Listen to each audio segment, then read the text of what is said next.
Hello and welcome to Storytime yet again. Today we're on chapter 6, The Journey from Platform 9 3/4. Harry's last month with the Dursleys wasn't fun. True, Dudley was now so scared of Harry he wouldn't stay in the same room, while Aunt Petunia and Uncle Vernon didn't shut Harry in his cupboard, force him to do anything, or shout at him. In fact, they didn't speak to him at all. Half terrified, half furious, they acted as though any chair with Harry in was empty. Although this was an improvement in many ways, it did become a bit depressing after a while. Harry kept to his room with his new owl for company. He had decided to call her Hedwig, a name he'd found in a history of magic. His school books were very interesting. He lay on his bed reading late into the night, Hedwig swooping in and out of an open window as she pleased.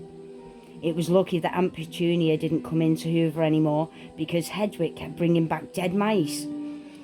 Every night before he went to sleep, Harry ticked off another day on the piece of paper he had pinned to the wall, counting down to September the 1st.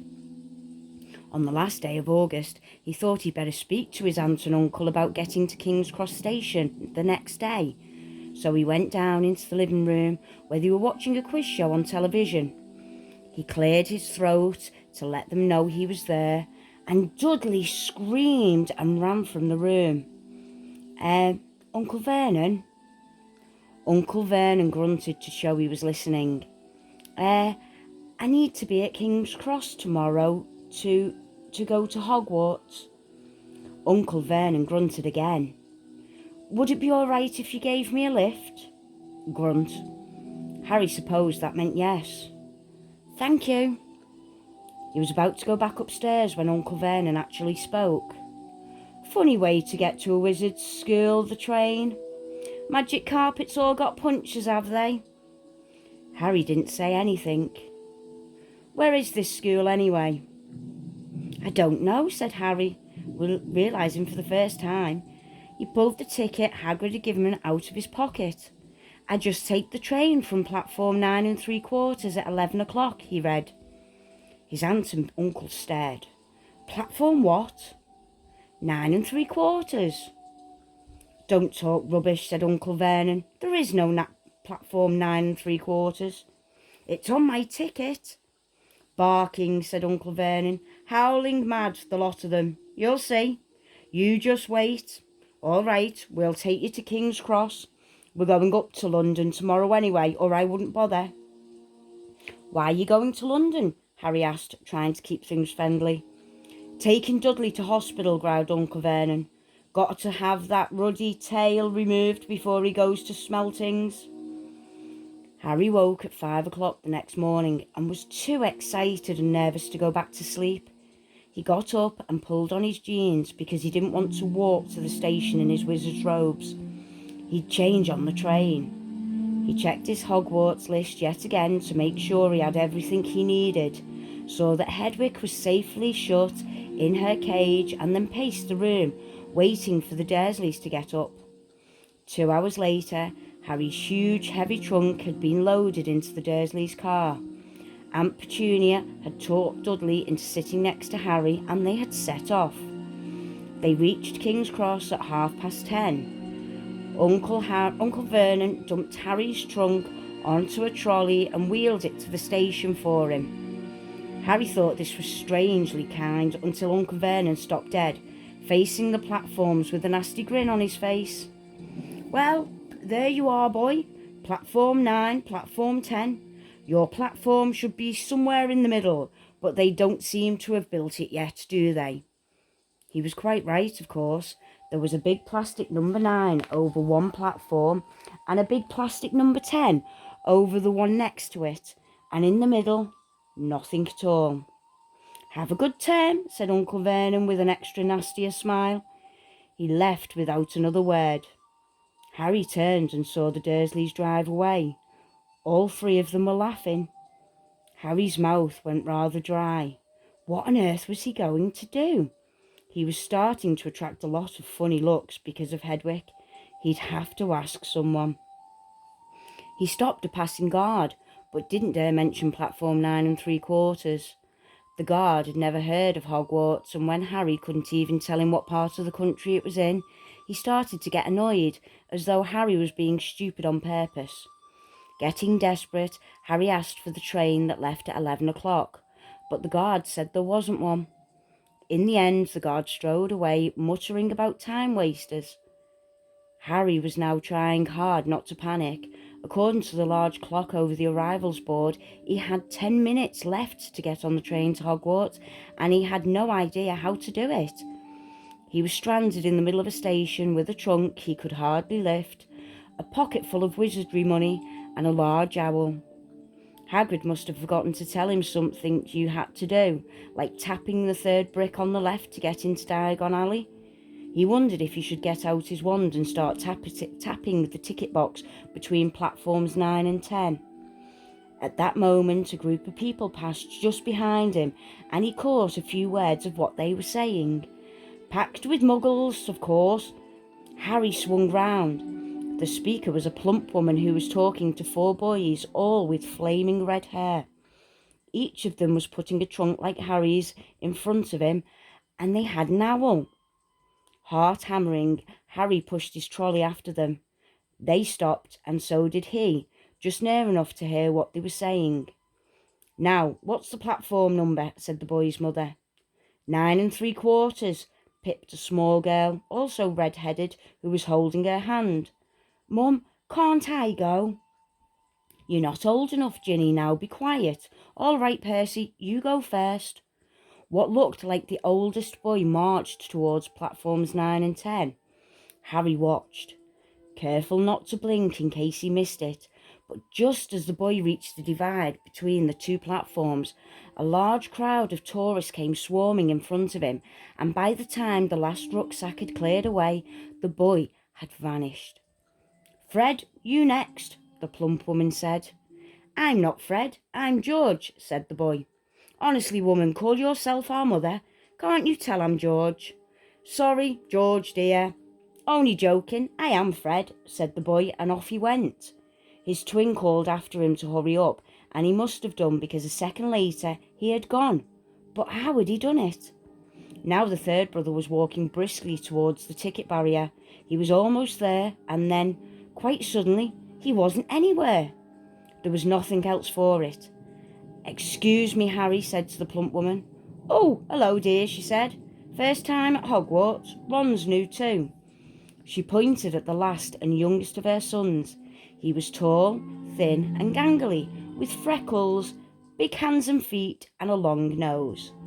Yes, said Harry. The thing is, I don't know how to. How to get onto the platform, she said kindly, and Harry nodded. Not to worry, she said.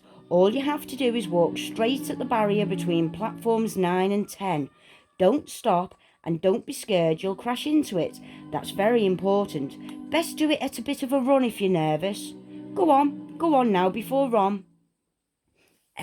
Okay, said Harry. He pushed his trolley round and stared at the barrier. It looked very solid. He started to walk towards it. People jostled him on their way to platforms 9 and 10. Harry walked more quickly. He was going to smash right into that ticket box, and then he'd be in trouble. Leaning forward on his trolley, he broke into a heavy run. The barrier was coming nearer and nearer.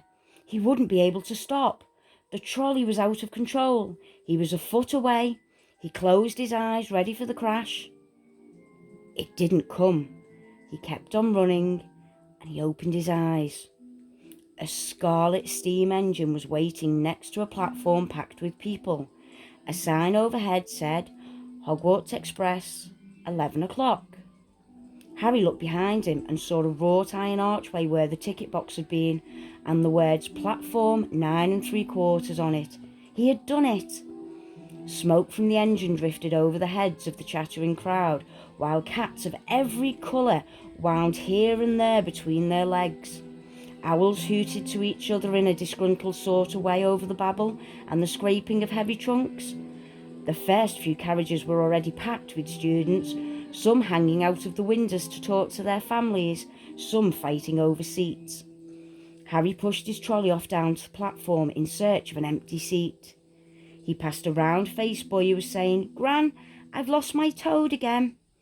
"Oh, Neville," he heard the old woman sigh. A boy with dreadlocks was surrounded by a small crowd. "Give us a look, Lee. Go on." The boy lifted the lid of a box in his arms, and the people around him shrieked and yelled as something inside poked out a long, hairy tail. Harry pressed on through the crowd until he found an empty compartment near the end of the train. He put Hedwig inside first, and then started to shove and heave his trunk towards the main door. He tried to lift it up the steps, but he couldn't hardly raise one end, and twice he dropped it painfully on his foot. One to hand, it was one of the red-headed twins he'd followed through the ticket box. "Yes, please," Harry panted. "Oi, Fred, come here and help." With the twins' help, Harry's trunk was at last tucked away in a corner of the compartment. "Thanks," said Harry, pushing his sweaty hair out of his eyes. "What's that?" said one of the twins, suddenly pointing at Harry's lightning scar. "Blimey," said the other twin. "Are you?" "He is," said the first twin.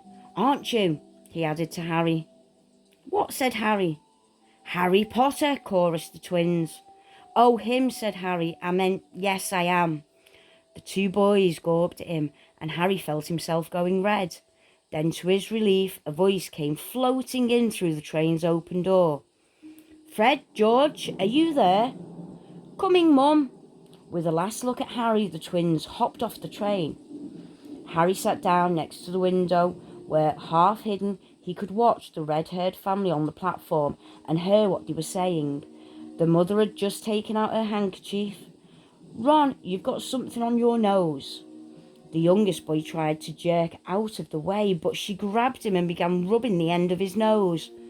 "Mum, get off!" He wriggled free. "Ah, has Ickle Ronnie got something on his nose?" said one of the twins. "Shut up," said Ron. "Where's Percy?" said their mother. "He's coming now." The oldest boy came striding into sight. He'd already changed into his billowing black Hogwarts robes, and Harry noticed a shiny red and gold badge on his chest with the letter P on it. "Can't stay long, Mother," he said. "I'm up front. The prefects have got 2 compartments to themselves." "Oh, are you a prefect, Percy?" said one of the twins with an air of great surprise. "You should have said something. We had no idea." "Hang on, I think I remember him saying something about it," said the other twin. "Once, or twice, a minute, all summer." "Oh, shut up," said Percy, the prefect. "How come Percy gets new robes anyway?" said one of the twins. "Because he's a prefect," said their mother fondly. "All right, dear. Well, all have a good term. Send me an owl when you get there." She kissed Percy on the cheek, and he left. Then she turned to the twins. "Now you two, this year, you behave yourselves. If I get one more owl telling me you've blown up a toilet or..." "Blown up a toilet? We've never blown up a toilet." "Great idea, though. Thanks, Mum." "It's not funny. And look after Ron." "Don't worry, Ickle Ronnykins is safe with us." "Shut up," said Ron again. He was almost as tall as the twins already, and his nose was still pink where his mother had rubbed it. "Hey, Mum, guess what? Guess who we just met on the train?"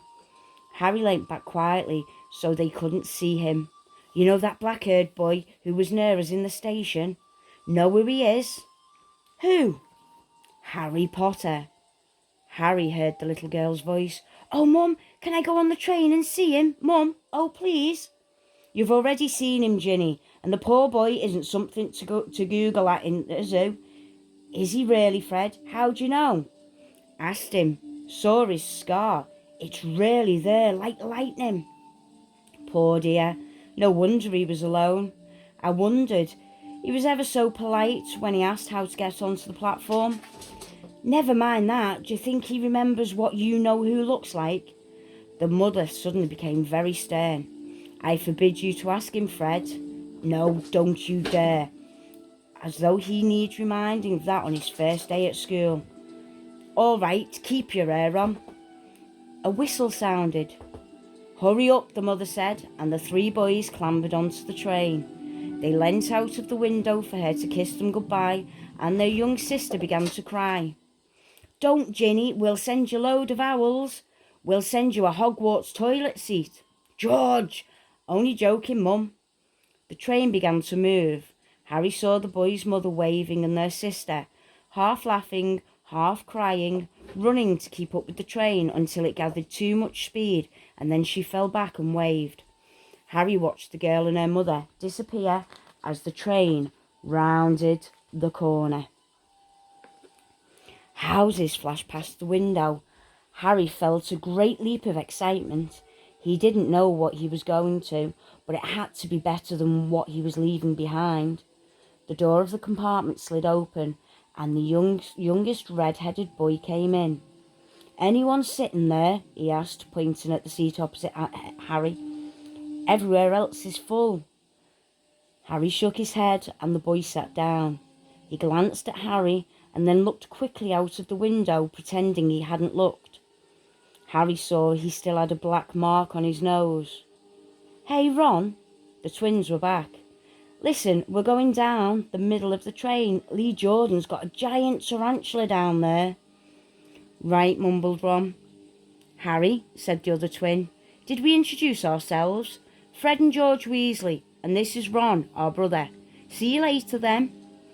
Bye, said Harry and Ron, and the twins slid the compartment door shut behind them. Are you really Harry Potter? Ron blurted out. Harry nodded.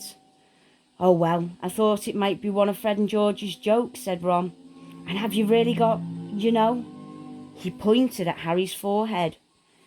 Harry pulled back his fringe to show the lightning scar, and Ron stared. So that's where you know who? Yes, said Harry, but I can't remember it. Nothing, said Ron eagerly. Well, I remember a lot of green light, but nothing else. Wow, said Ron. He sat and stared at Harry for a few moments. Then, as though he'd suddenly realised what he was doing, he looked quickly out of the window again. Are all your family wizards? Asked Harry, who found Ron just as interesting as Ron found him. Yes, I think so, said Ron. I think Mum's got a second cousin who's an accountant, but we never talk about him. So you must know loads of magic already. The Weasleys were clearly one of those old wizarding families the Pale Boy in Diagon Alley had talked about. I heard you went to live with Muggles, said Ron. What are they like? Horrible. Well, not all of them. My aunt and uncle and cousin are, though. Wish I'd had 3 wizard brothers. 5, said Ron. For some reason he was looking gloomy. I'm the 6th in our family to go to Hogwarts. You could say I've got a lot to live up to. Bill and Charlie have already left. Bill was head boy and Charlie was captain of the Quidditch. Now Percy's a prefect. Fred and George mess around a lot, but they still get really good marks, and everyone thinks they're really funny. Everyone expects me to do well as the others, but if I do, it's no big deal, because they did it first. You never get anything new either. With 5 brothers, I've got Bill's old robes, Charlie's old wand, and Percy's old rat. Ron reached inside his jacket and pulled out a fat grey rat which was asleep. His name is Scabbers, and he's useless. He hardly ever wakes up. Percy got an owl from my dad for being made a prefect, but they couldn't afford... I got Scabbers instead. Ron's ears went pink. He seemed to think he'd said too much because he went back to staring out of the window. Harry didn't think there was anything wrong with not being able to afford an owl. After all, he'd never had any money in his life until a month ago, and he told Ron so. All about having to wear Dudley's old clothes and never getting proper birthday presents. This seemed to cheer Ron up. And until Hagrid told me, I didn't know anything about being a wizard or about my parents or Voldemort. Ron gasped. What? Said Harry. You said you know whose name, said Ron, sounding both shocked and impressed. I'd have thought you, of all people. I'm not trying to be brave or anything saying the name, said Harry. I just never knew you shouldn't. See what I mean?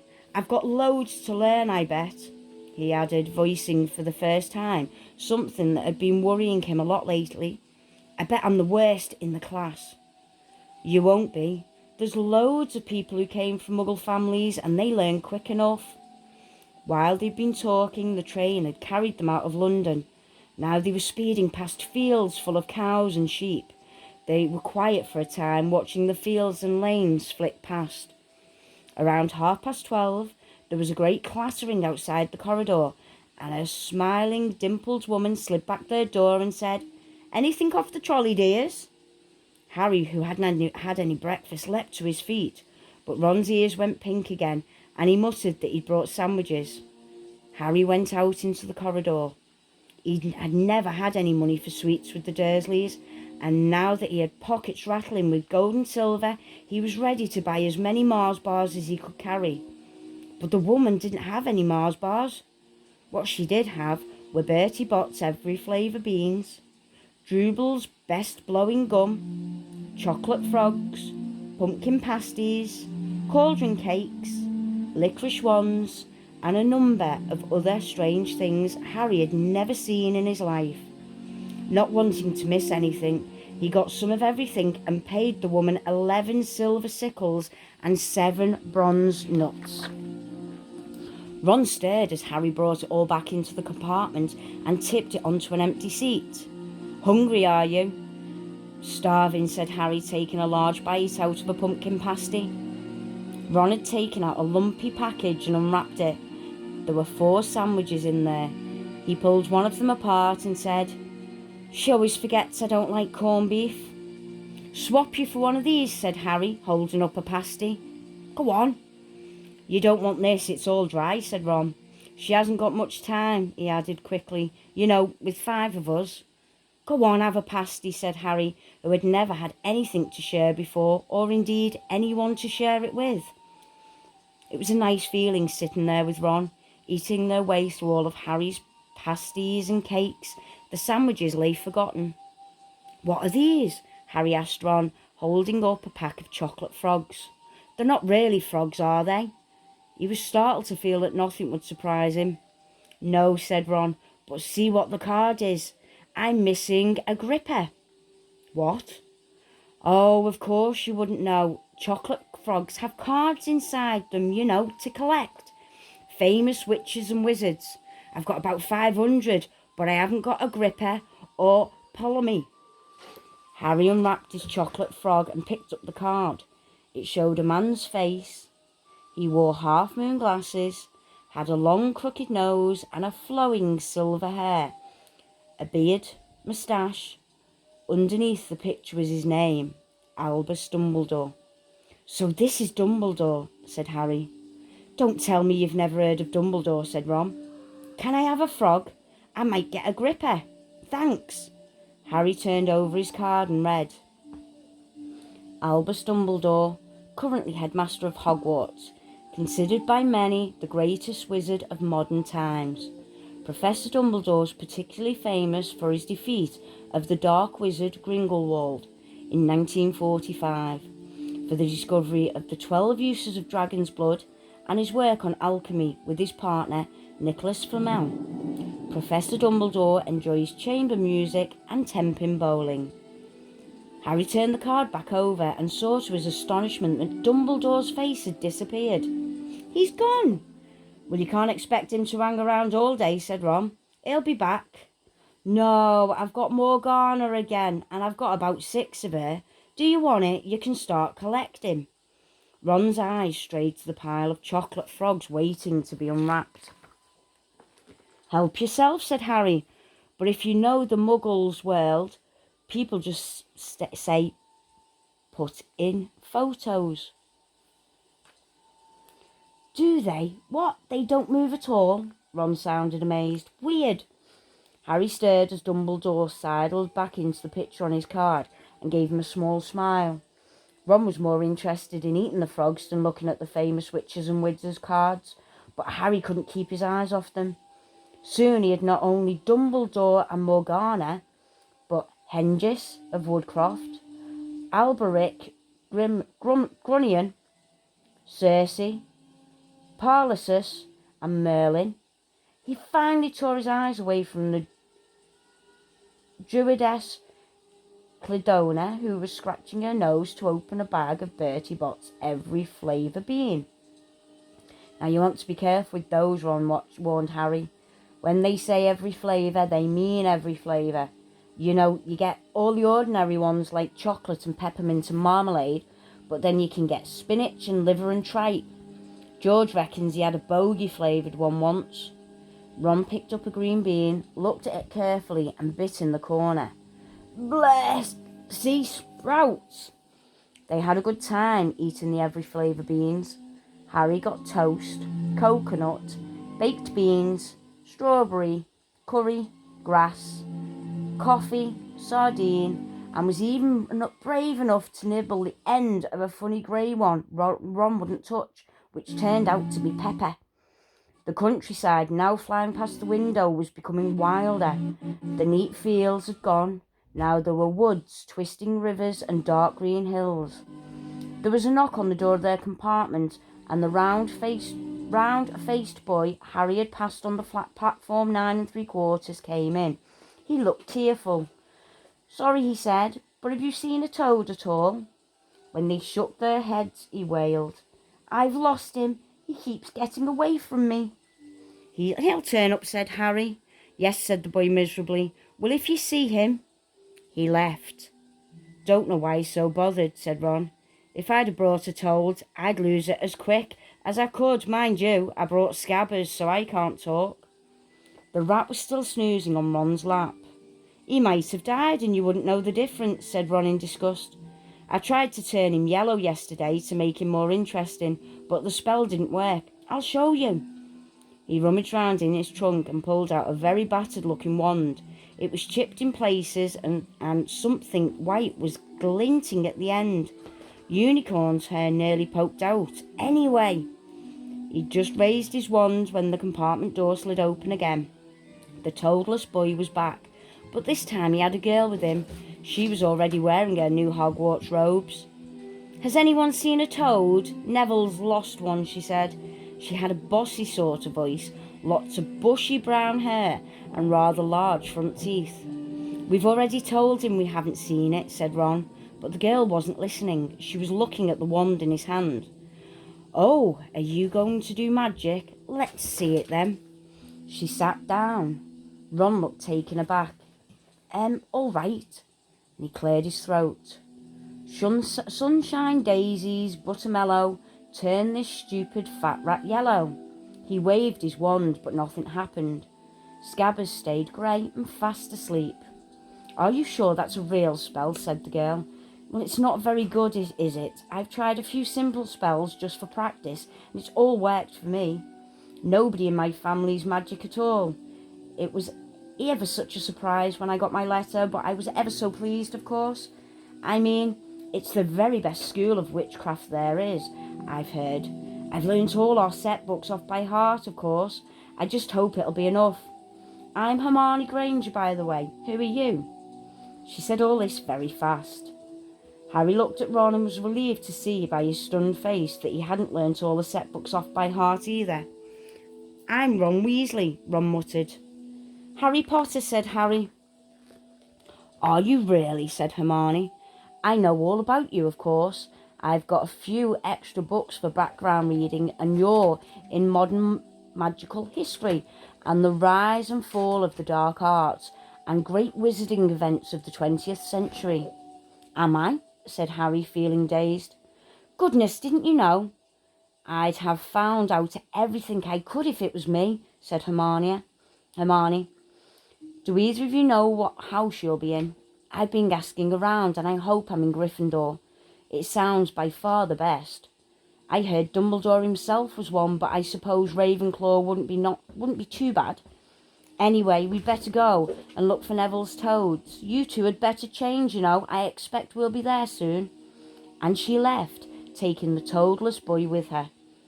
"Whatever house I'm in, I hope she's not in it," said Ron. He threw his wand back into his trunk. "Stupid spell. George gave it to me. Bet he knows it was a dud." "What house are your brothers in?" asked Harry. "Gryffindor," said Ron. Gloom seemed to be settling on him again. "Mum and Dad were in it too. I don't know what they'd say if I'm not."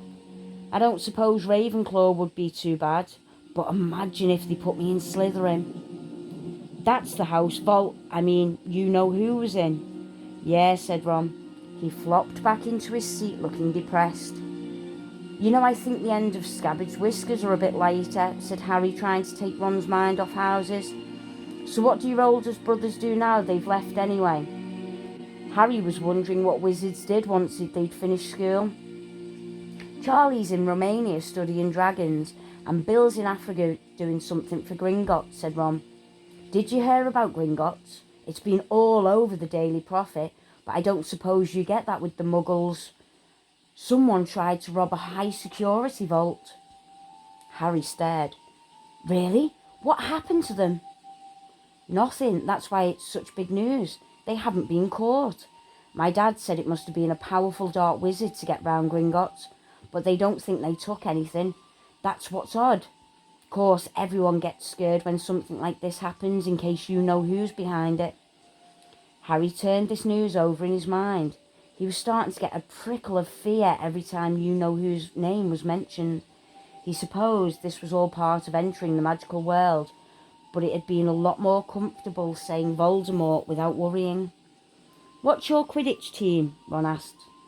I don't know any, Harry confessed. What? Ron looked dumbfounded. Oh, you wait, it's the best game in the world. And he was off, explaining all about the 4 halls and the positions of the 7 players, describing famous games he'd been to with his brothers and the broomstick he'd like to get if he had the money. He was just taking Harry through the finer points of the game when the compartment door slid open yet again. It wasn't Neville the toadless boy, or Hermione Granger this time. 3 boys entered, and Harry recognised the middle one at once. It was the pale boy from Madame Malcolm's robe shop. He was looking at Harry with a lot more interest than he'd shown back in Diagon Alley. Is it true, he said. They're saying all down the train that Harry Potter is in this compartment, so it is you. Yes, said Harry. He was looking at the other boys. Both of them were thick-set and looked extremely mean. Standing either side of the pale boy, they looked like bodyguards. Oh, this is Crabbe and this is Goyle, said the pale boy carelessly, noticing where Harry was looking. And my name's Malfoy. Draco Malfoy. Ron gave a slight cough, which might have been hiding a snigger. Draco Malfoy looked at him. Think my name's funny, do you? No need to ask who you are. My father told me all the Weasleys have red hair, freckles, and more children than they can afford. He turned back to Harry. You'll soon find out some wizarding families are much better than others, Potter. You don't want to go making friends with the wrong sort. I can help you there. He held out his hand to shake Harry's, but Harry didn't take it. I think I can tell who's the wrong sort for myself, thanks, he said coolly.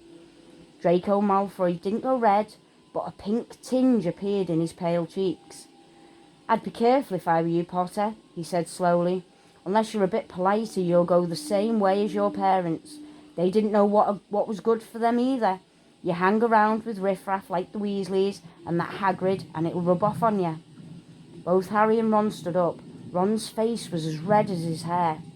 Say that again, he said. Oh, you're going to fight us, are you? Malfoy sneered. Unless you get out now, said Harry more bravely than he felt, because Crabbe and Goyle were a lot bigger than him or Ron.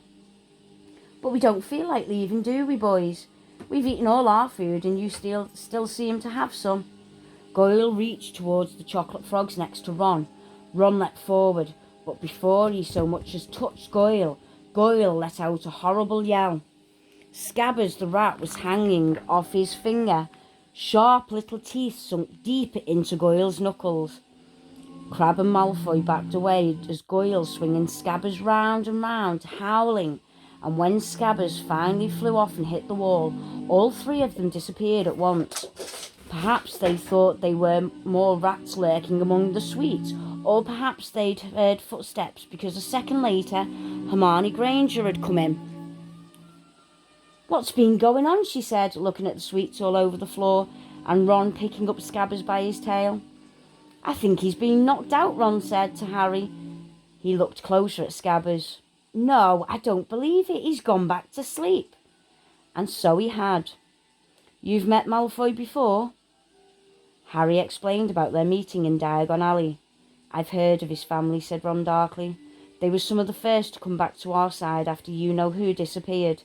Said they'd been bewitched. My dad doesn't believe it. He says Malfoy's father didn't need an excuse to go over to the dark side. He turned to Hermione. Can we help you with something?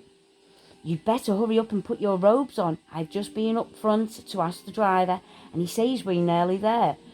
You haven't been fighting, have you? You'll be in trouble before we even get there.